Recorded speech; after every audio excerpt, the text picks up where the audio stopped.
Friends of Marvin Weinstein, Mordechai Ozer ben Yisrael Aharon, Sarah Alpert, in memory of her husband, Rav Tzvi Lipa ben Hillel. A Month of Learning by Carol and Josh Sanborn, in memory of her father, Yehoshua Shir ben Moshe Yehuda HaKohen, Ika Evelyn Blacklor, Hakarat Hatov, for his continuing recovery from recent surgery.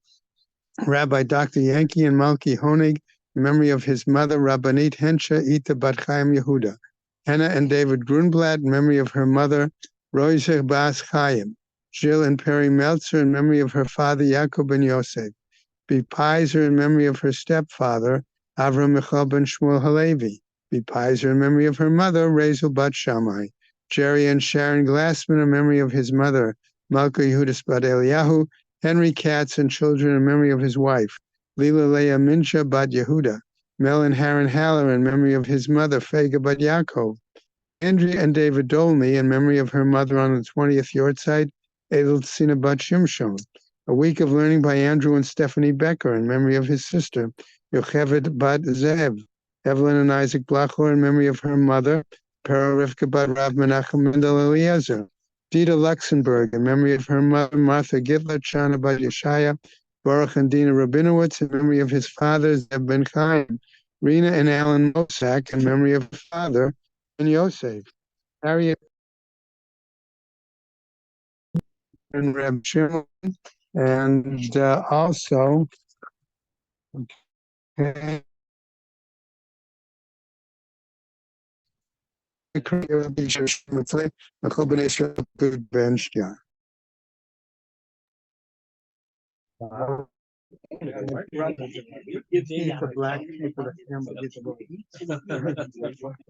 black.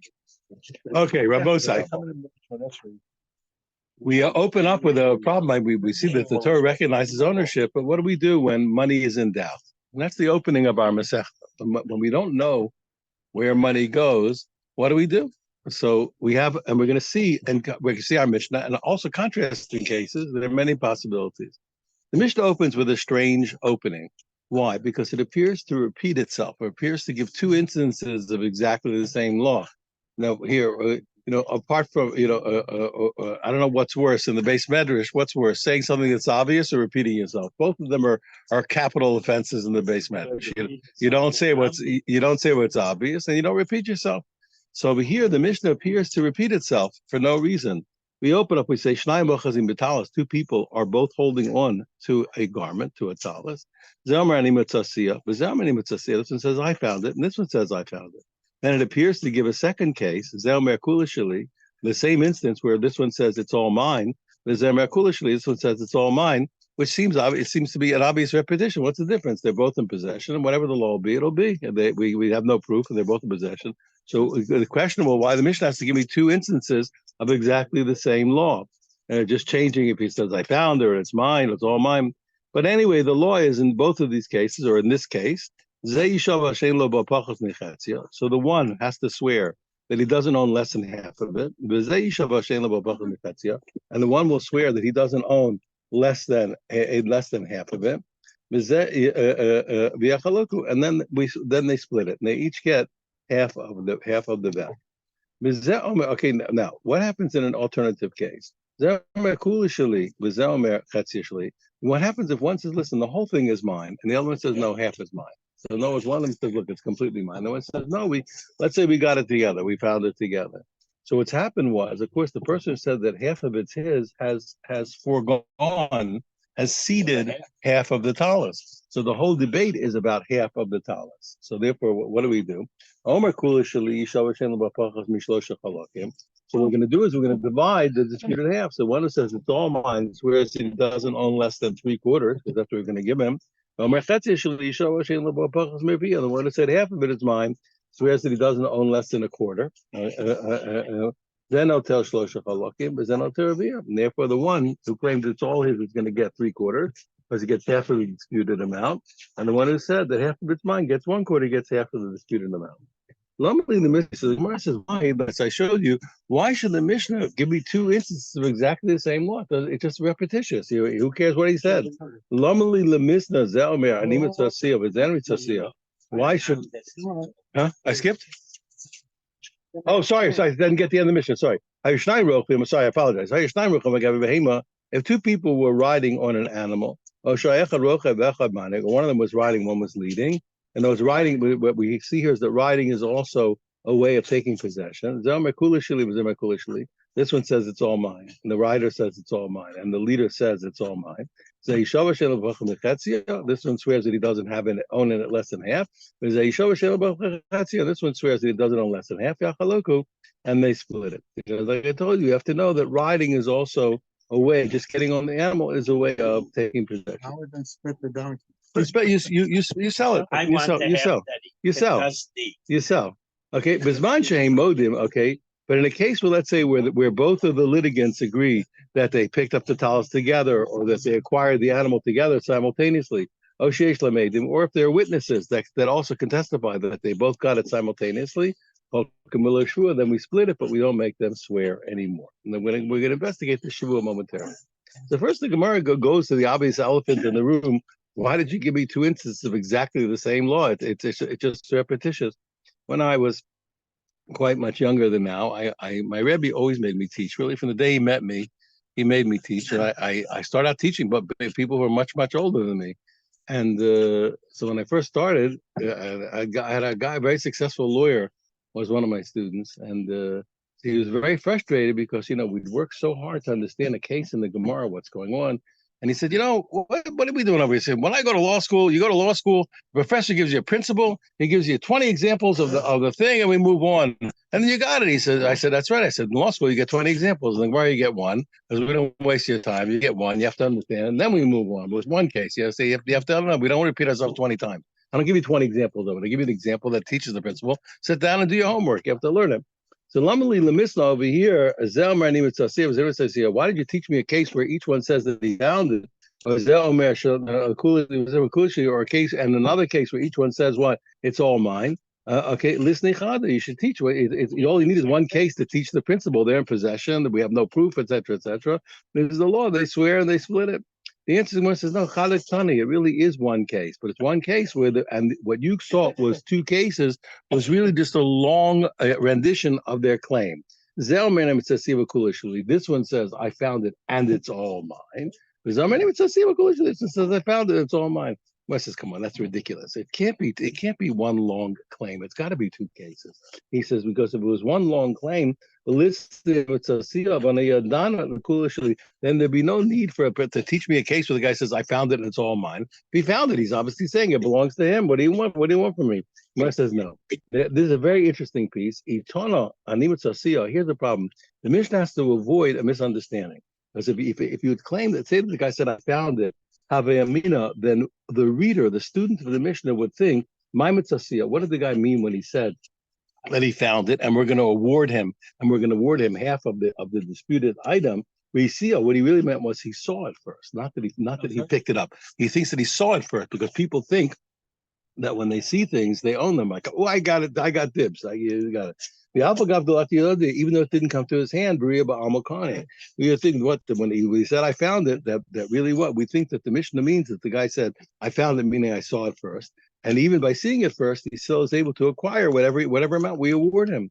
So therefore, Tanakulishly, therefore the Mishnah gave this extensive claim, this very verbose claim to make sure when he says kulishly that with the actual language lets me know the B'ri'ia Lokani, that he didn't acquire it by seeing, but rather what he really meant, it's truly mine, I picked it up, and that's how I got it. Now, right, that's what we said now, but people, we're going to see, first of all, we're going to see later that sometimes seeing does work. We're going to see later that seeing does work. We'll see later in the Gemara, seeing does work. But simply, yeah, take a look, especially when the thing has no owner. So, what do kids do? Say, hey, that's mine. I got dibs. I got it. You call it. Yeah, I saw it first. I call it. It's a normal human reaction. If nobody owns, somebody owns it, okay, I didn't acquire it. But if nobody owns it, hey, I got it first. What's the difference? I pick it up, I see it. So the Mishnah has to tell me what the Mishnah goes out of its way to construct the claim of the litigant that he found it and he saw, and it's all his. That we should know. We what we're really ratifying is his claim that he picked it up, not his claim that he saw it. So the Gemara says, get out of here. He says, what student, what expert student of the Mishnah would ever make such a mistake. Who would ever think that when the Mishnah says, I found it, that it meant that he saw it? Everybody knows the famous learning. Now, you know the law, let's just talk about the laws of lost objects, which we'll talk about later extensively. So, you know, the Torah says you're obligated, if you find a Jew's object, you have to return it. You're obligated to pick it up and to return it. You can't ignore it. What about a non-Jew? The halacha is you're not obligated to return a non-Jew's lost object. Now, the only thing is when we look at the psukim, you might think that okay, you don't have to return a guy's lost object if you see it on the street. You understand? Here, if you live in a town where let's say most people are going, you have no obligation. You have no obligation to do anything. You have no obligation to return it. So let's say you see a thing in the street. Okay, you don't have to pick it up and return it. But let's say you picked it up. And now it turns out it's a guy's. So you might think, listen, once I picked it up, I have to give it back. So we're going to learn a special learning from the language of the pasuk. We're going to see that we learn that even if a person picked it up, he doesn't have to give it back to a guy. I might think I only am exempt from giving it back if it's on the ground. But I might think once I picked it up, I have to. So we're going to learn in a minute that from the language of the pasuk, I learned that even after you picked it up, you still don't have to give it to the guy. So we're going to see clearly, we're going to demonstrate that the language of finding, as we're going to see in the middle in the pasuk, means what? That you picked it up. So no good student could make this mistake. You can't attribute silly arguments to people. That's an interesting point. So you'll see a lot of modern literature. We talk about really it's a Jewish place. But that's again, I don't want to make a mistake. I'm in the Gemara over here, but that's what we have to talk. But usually it's the locale. Okay, now. How can any competent student make the mistake that you're saying the Mishnah is trying to avoid? Didn't Rabbi Benai teach us when he explained us the pasuk in the Torah that says so shall you should do for every lost object of your brother, that's what a Jewish person, mimenu, that's lost from him, and you find it, you can't ignore it. So you see it's your brothers and you found it, and he says, so your brothers, when you find it, you have to give it back. But a guy, when you find it, you don't have to give it back. And we learned the Atali Mashma. He taught us what that's even after it came to his hand, not only before it came to him. When it says you found it, it means even not just you, it means it came to your hand. So everybody knows from Rabbi 9 that what is clear that the language of finding means what? Having picked it up, not having seen it first. So how could the competent student make a mistake when he reads the Mishnah and think that Matzasio means he saw it? He'll never make that mistake. When it says in, says no. You're right. It's true. It's true that Rabbi Knight taught us that when it says in the Torah and the pasuk you found it, it really means you picked it up. But the only problem is like this, Tana, Lishna Damanaka. But of course, the Tana is taking the normal human language. When people show up, and this is how they talk. People think, well, they saw it first. So that when people say that they found it, so you would assume that the competent student would say that the Mishnah is recording the normal language when you have a real case. You should know. It's very important. It's a famous problem. Let's say we have books of responsa. It's always very important to know whether the questions that the rabbi is answering were really sent to him by other people or whether they made them up. Because it's why? Because when the questions were sent by other people, the language of the questioner is not quite as important, because the language of the questioner is what the questioner happened to say. When the rabbi wrote the question himself and answered it, the language of the question is very exacting. So he chose all the words. So you have to differentiate between different books of response. You have to always know whether the questions were, so to speak, real time or they were manufactured by the rabbi. Okay, we're all this stuff. It's all gonna come. We're all gonna be talking. Okay, I can't. I don't know everything in my heart. We're gonna get there. We're gonna get there. So now, but you have to understand. So now you have to understand. So remember, I told you, for example, in Yoredea, you'll find in other places, but in Yoredea they write. We have things called Hanhogas Hanishal Imashoel. Great rabbis write how to behave. If you're the person being asked questions, how do you conduct yourself with the questioner? Why? If you're in the business, people say all kinds of crazy things that have nothing to do with the case. Well, there I was, Rabbi. It was Thursday night. My wife was making shulin like she always makes shulin on Thursday night. But you see, but Walter Cronkite was on the television, and then the kid comes in with this milk, and who knows? I don't know what they tell you all kinds of things. They tell you everything you don't need to know and nothing that you do need to know. So he said, they write they write you an instruction book how to be smart enough to ask the right questions to get the information you want and to weed out the information that you don't want. So often, so we can assume that the Mishnah is really recording here what you, the judge, are going to encounter. This is the guy's going to come and saying, "Well, there it was. I saw the accused come around the corner." You know, that's how people are. You know, you have to hear the language of the person. So we think, oh no, you're right. It's true that we scholars of Torah law know that what the mitzvahs, that the language of mitzvah and the Torah means what you picked it up. But people on the street don't talk that way. So I would think when I read the Mishnah, and the Mishnah had only said mitzvah, I would think that the Mishnah is recording the normal reported claim of the man in the street, so to speak, of the person coming in. So he's taking the language of everybody else. And the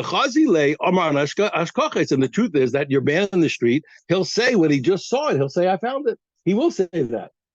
Understand? So therefore, what? Even though it didn't come to his hand, and therefore the Mishnah, by reporting the common man's claim, so to speak, would be ratifying that the person acquired it just by seeing it and not by picking it up. Therefore, therefore the Mishnah made the verbose claim: I found it and it's all mine. The Riyabama lo kani lo, but to add these superfluous words of it's all mine to tell me what? No, hey, it's really mine. I picked it up. Okay, good. The Gemara says, come on.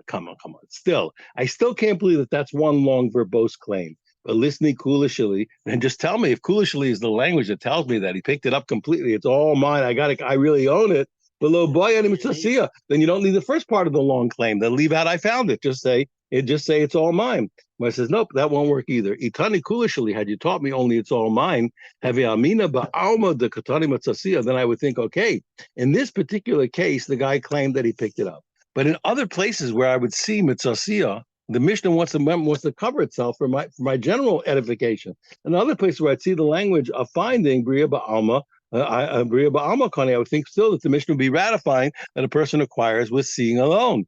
And therefore what? Tana Ani Mitzasiya. So therefore the Mishnah went out of its way to shove in the word on Mitzasiya, to teach me I found it, and then still to write kulishli, to give me a general edification so that I'll be a good student of the Mishnah, the Mishnah Yisera, by teaching extra words, Ashra'inam, to let me know that seeing does not acquire. So therefore the Mishnah really was, in Mishnah, which is a master of pedagogy, went out of its way, made it stand here in Bab Metzia for the whole Mishnah to let me know that I should never mistake the word mitzasiya for what I saw it, and it should always have to mean, even as far as the Mishnah is concerned, should always mean I picked it up.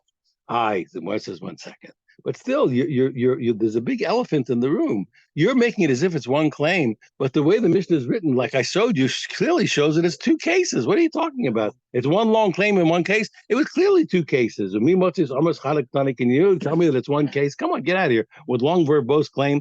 It says this one and this one. What do you mean? It says it says this one said I found it, and this one said I found it, and then it repeats itself, and it says what Zelmer Kulishli. This one says it's all mine. This one's all mine. That doesn't sound like a guy said I found it and it's all mine, and I found it all mine. It said this one said I found it. This one said I found it. This one said it's all mine. This one said that's not one case. That's two cases.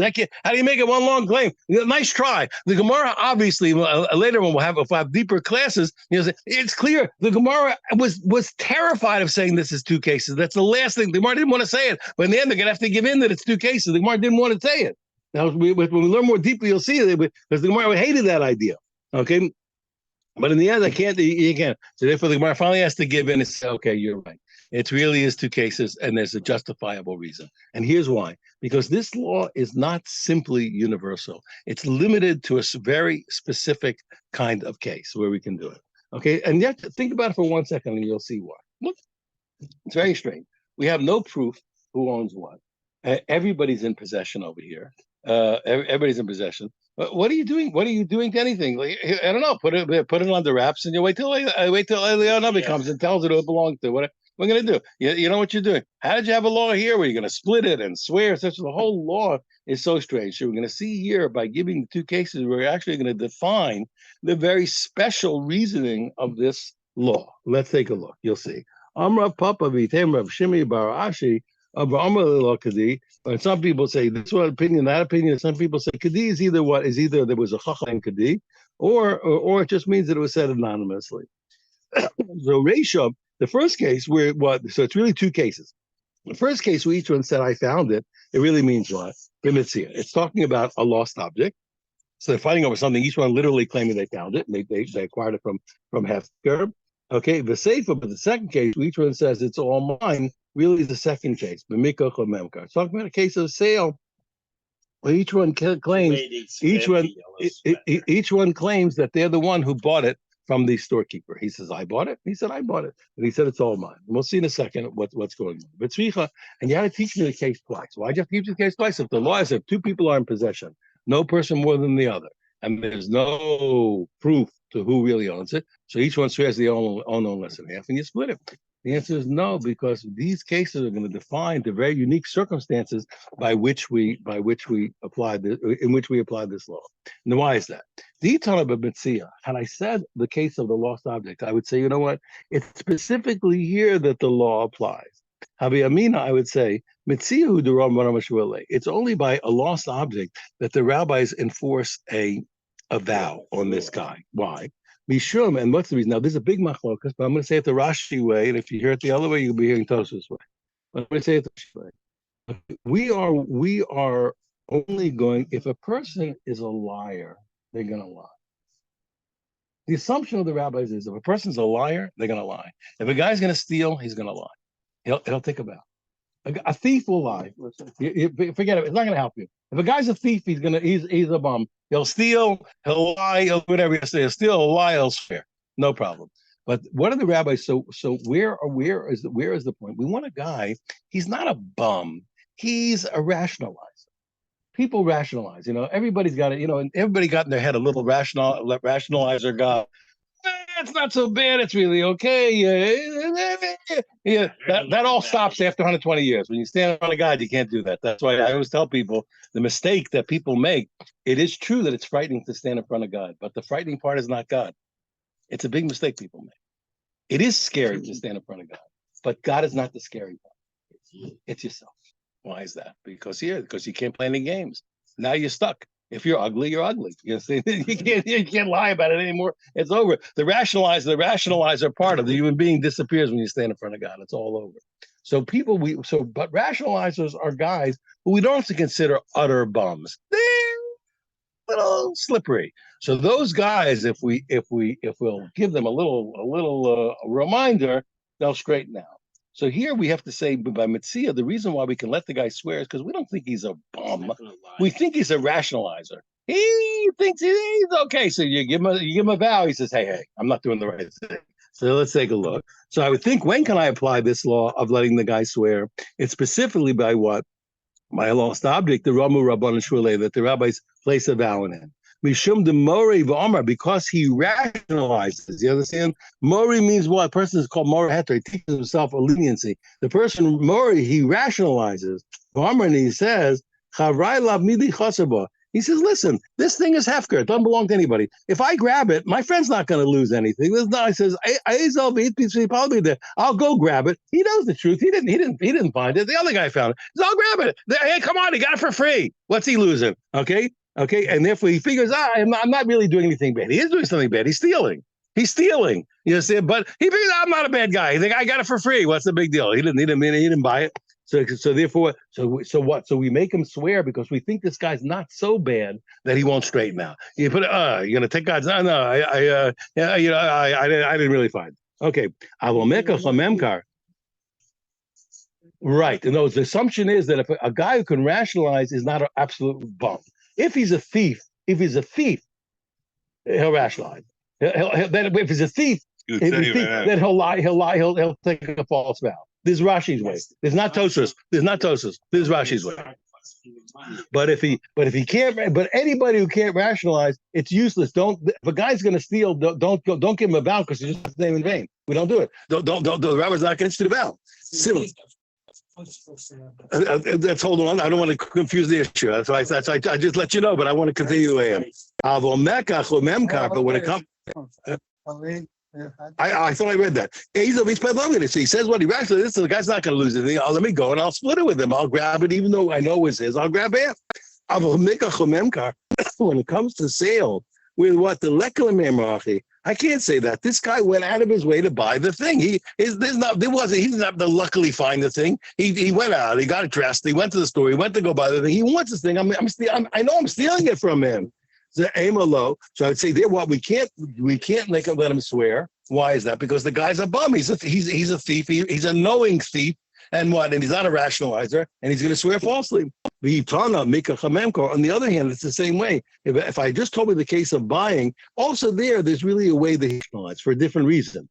Who the Rama Rabban Shmuel? I would say over there, the rabbis made him swear. They put a vow upon him. Mishum the Mori V'Amar, because he'll rationalize and he'll say, Havrai Dami Koyav. He said, what do you mean? He says, that guy's paying. Well, not I'm also going to pay money. What do you mean? He'll get half of his money back. I'll pay half. But I'm paying. I'm gonna get the half I'm gonna get. I'm paying for. I'm not a bad guy. Therefore, he feels, even though he is a thief, but he can rationalize thinking that he's not. So therefore what? And he's going to say to himself, look, I need it. So I'll also get it because I'm not a bad guy. I'm paying. But let my friend go. Pardon me. Let my friend go and I'll buy another one. He says, so over there, what? He really can rationalize. He can't say what? What's the guy going to go find another lost object? That's good. It's good luck that he found. He can't say he's going to go find another one. So therefore, he can't rationalize Amalo. I'd say he can't swear. Why? Because then he has to face the music. He knows he's a thief. And so he's going to take God's name in vain. Therefore, you have to tell me both cases. So he saw clearly that now that this law, at least as far as the vow is concerned, is based on what? Rationalization. So by teaching the two cases, I zero in, I triangulate. That may be, but it's true. But there's a point where the guy knows he's a liar. People, it's true. People say all kinds of rationalization, but they don't believe all of them. Yes, they don't believe everything that they say. But you have to know it's human nature. It's human nature, and you always have to suspect yourself. And I'll tell you a true story. You'll give me credit that I'm not a bad guy. But some years ago, I went to the bank in Eretz Yisrael in Yerushalayim, and I deposited probably what was the equivalent of about $200. In shkolim, probably about $200. So I get the patek, I get the receipt from the clerk, from the lady, and I'm walking down the street. I'm walking very quickly. I had another appointment. I'm kind of almost running. I'm walking up Jaffa Road, and I don't know, what else I do? I take a look. I look at the thing, and she's deposited the equivalent of $50,000 into my account. So the first thought I had was that this girl's going to get fired. I better go straighten it out.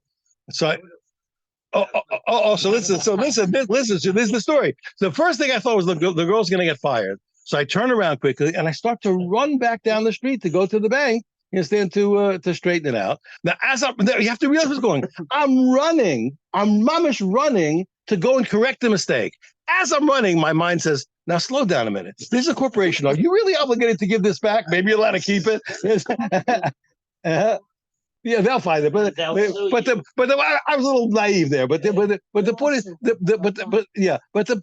the point is what every human being. I want you to know something. And this is a mistake that people make. The Yetzer Hara is a very positive aspect of human beings. You don't understand. God doesn't do things for no reason. Everything has a positive value. I'm from the Musar school. You understand? Just to admit to the truth. You understand? And we don't believe that God does anything that's utterly negative. Everything has a positive. And you see there's a survival instinct in a human being. It's healthy. Every human being wants to live.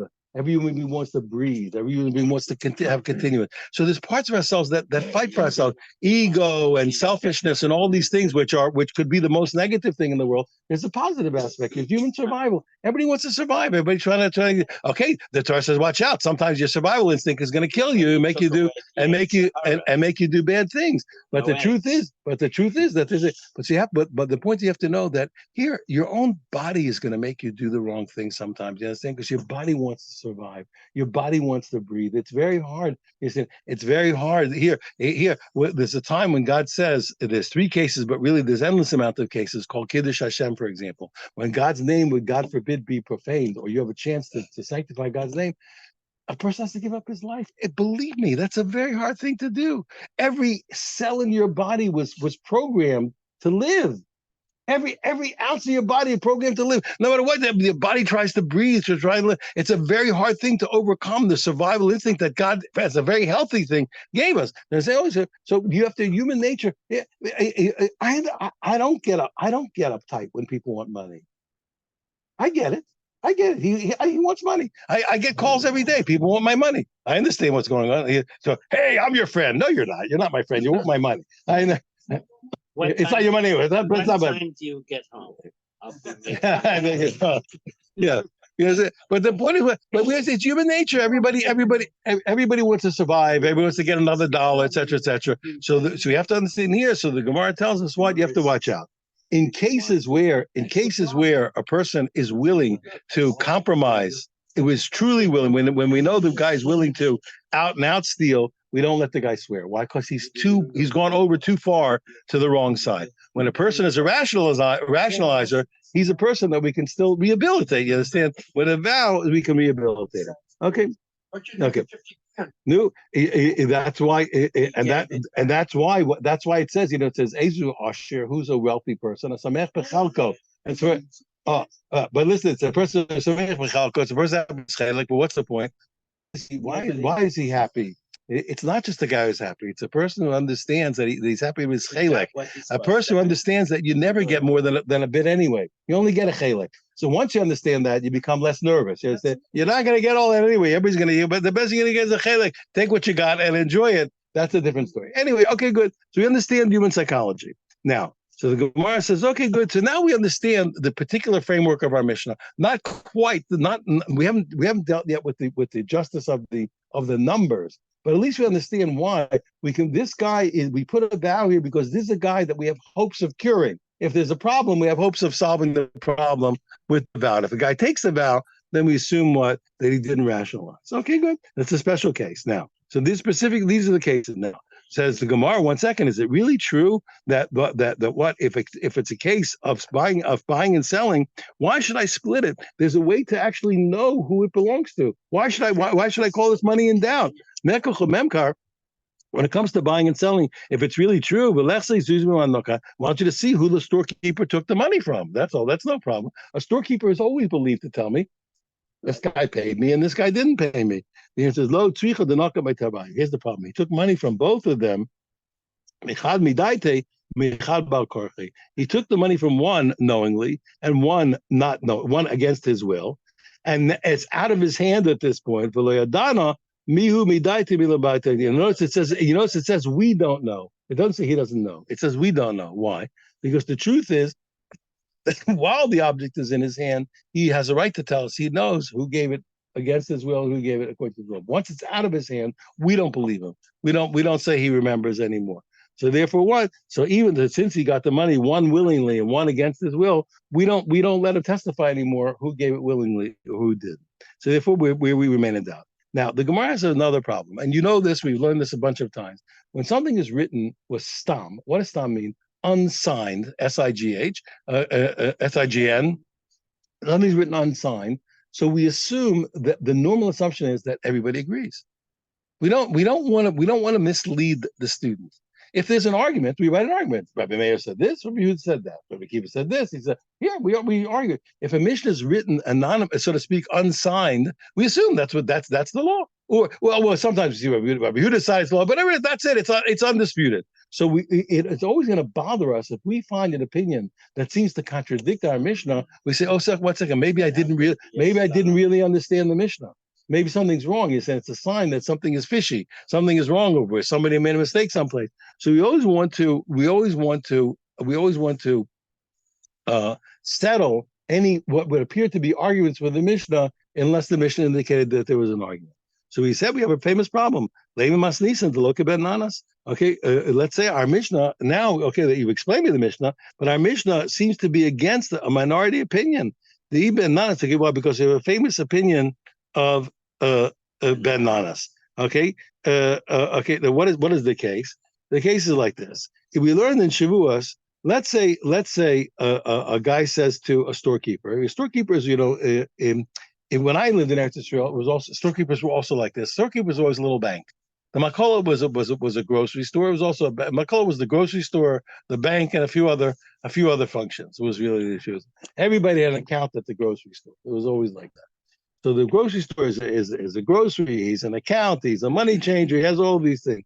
So I says, listen, I have workers. He goes to the grocery man and he says, listen, pay my workers. Okay, I owe them money and I'll pay you back. The grocery man he's like a banker. He says, listen, pay my workers and I'll pay you.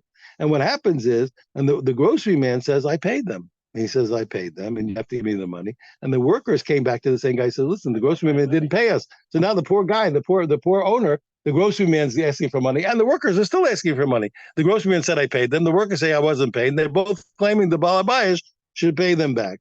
Okay, so now and now the boss doesn't know what's going on. So according to the first opinion, both the workers and the storekeeper swear.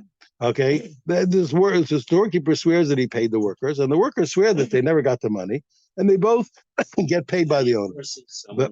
But Ben Nanas disagreed, and he said what? He says, you're not allowed to make both of them swear, because he said, Ketzad, how can you do such a thing? I can make the storekeeper swear and the workers swear. Says, Elu, he says, if you're going to make both of them swear, somebody's absolutely going to be making a false vow. You can't set up a vow in such a way that somebody is for sure going to tell a lie. So how come? So over here, what do you mean? He says, over here in our Mishnah, either he picked it up or he picked it up. How can you make both of them swear? Says the Gemara says, Afilu teva ben nanas. Don't worry. I can say our Mishnah is not a contradiction to Ben Nanas. Awesome. Over there, when Ben Nanas said what? That you're not allowed to have both of them swear. It's for certain. There's no question that there's going to be a false vow. There's no way there. He can't swear I paid him, and they swear we didn't get paid, and somebody's not lying. It's impossible. Okay, but over here, but in our Mishnah, I can say that it's at least as a possibility. It's quite possible that nobody's lying. Why? The Tarbayu both he says I picked it up completely. They both picked it up simultaneously, and both at the edges, as we'll see, and.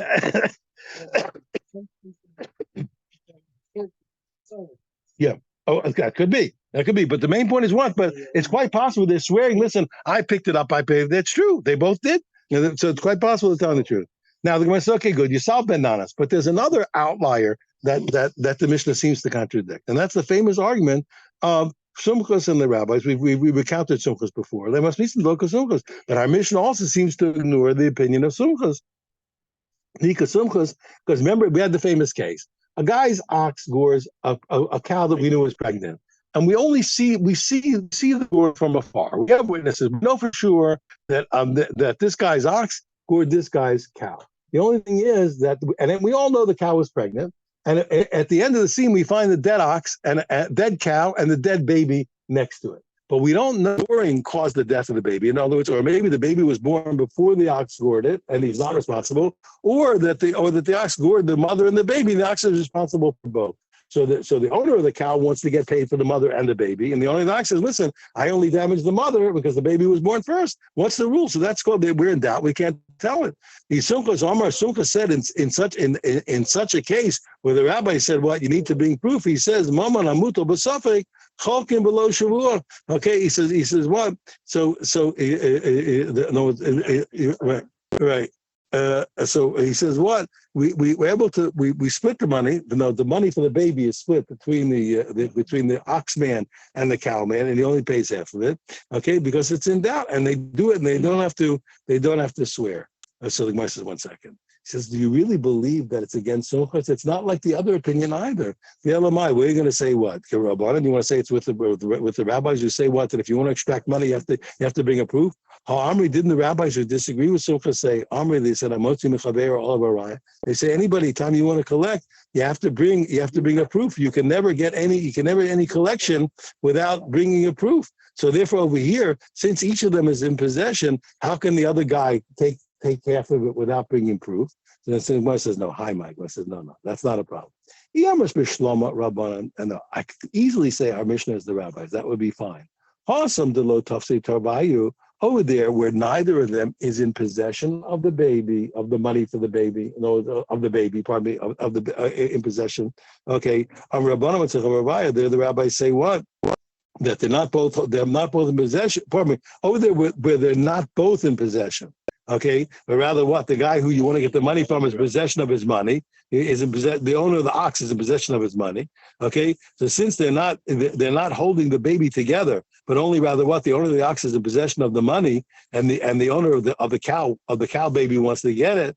Okay, so there they said the owner of the cow baby can't get the money from the owner of the ox. The owner of the ox has the money in his possession alone and not both possession. So there the rabbi said, if you want to get the money from the ox man, you have to bring proof because you're taking it out of possession. But hacha, here, even Tarvayu Taf say, here where both of them are in possession, they're both holding the whole talis. Okay, Palgila, here we could say we split it because in one respect, you're taking it out of the possession. In one respect, you're not taking it of anybody's possession. For so we can split it with a vow, and we don't need a proof because they're both in possession.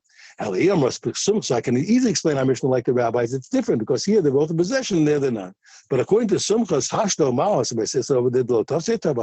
if over there where neither of them is in where they're not both in possession, okay, and one of them is trying to get it from the other Chokim B'Lo, even though even though the oxman is in possession of his money, and we still get half of it without a vow. Here where both of them are in possession. Certainly I can do it. So therefore what? So therefore we have a problem. Why did our Mishnah state unequivocally, unconditionally that we split it, but we split it with a vow? According to Sumchas, we should split it what? Without a vow, without an oath. I said, no, we could even say our Mishnah accords with Sumchas. The Chiyamar Sumchas, when did Sumchas say that you split without a vow? The Shema of Shema. Over there, neither of them can say what they're saying for sure. We have no witnesses when the event took place. This is like maybe the baby was born before the goring. Maybe the says no. Maybe it was born afterwards, but nobody can say for sure. So there, Sumcha says, "What you split it without a vow." Although Bari, here we each guy's claiming I picked it up. It's all mine. Lo Amar, there Sumchas didn't say he split without a vow. Even Sumchas would agree you need a vow. So therefore, we made it fine. The Gemara says, very nice answer. However, we have an opinion that Sumchas says what he says, even when both people are, for sure. Well, the Rabba Babrahuna, the Amar, we learned over there, there's Amar Sumchas Afilu Bari Bari, that Sumchas says you split without a vow, even when both parties are certain. Michael and Maimar, what are you going to say? Now, Sumchas our Mishnah will be ignoring the opinion of Sumchas, where it says, no, Afilu Tema Sumchas, it says, Tema Sumchas. You can still say, even though Sumchas, even when both parties are for certain, Sumchas will still split without a vow, but he'll say, Amar Sumchas, okay. He say, when did Sumchas say he split without a vow? There's an absolute loss, okay? There's an absolute loss to each person. Why? Here, if you make the owner of the ox pay for the baby, okay, he's going to pay something that he didn't have to pay for. Okay, he loses the money for no reason if he was right, if the baby was born first. And the opposite way, if the baby was born, if you exempt him from paying, and the baby was only born after the goring, so it comes out that the owner of the cow is going to lose money completely. So they're going to either of them are liable to an absolute loss. Okay, absolute loss. Okay. And therefore, what? So we're not going to they're going to have an absolute loss. We're not going to make them swear. Okay? We're not going to